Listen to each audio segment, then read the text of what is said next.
I play a character named Merrimen, and when we first meet him, he's just getting out of jail, basically just released from a 6-year stint. He went to jail for robbing banks, which he got into after he came back from the military, from a deployment, and basically couldn't find the same kind of excitement in his life that he had overseas.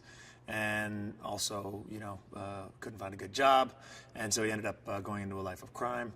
And one of the jobs had a couple of successful robberies, and then one of the jobs went bad, so he ended up in jail for 6 years. We meet him just as he's getting out, and he's reassembling his group of guys and going after a big fish.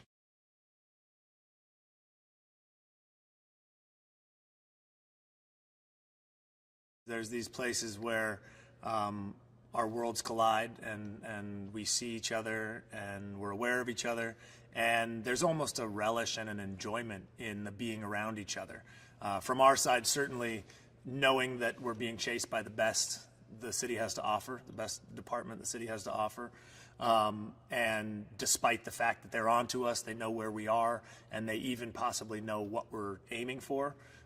That they're not going to get us. And that's, inherent in the character of Merrimen, is that he wants to take down the biggest thing possible. He doesn't want to do an easy job. He wants to only do the impossible.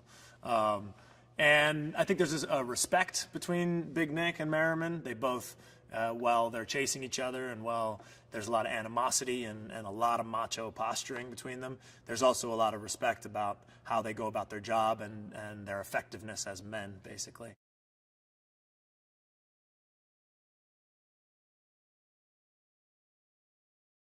They kept us separate from the regulators, but they would then have, and I don't know if this was intentional, but they would bring them to the training ground around the time we were leaving, or vice versa. So we kept having these moments where we'd be passing each other, and so there was a lot of cold stares and a lot of animosity, a lot of jokes being thrown from long distances. It just bred, I think it bred a sort of healthy competition, where the real crux of this movie lives between a real face-off between my character and Jerry's character and our two teams, And so I think for Jerry and I both to get to have our squads and be separate with them, and also have this kind of competition thing of who's getting the better training, who's spending more time at the range, who's whatever, I think it really did help kind of breed that competition thing in a really good way.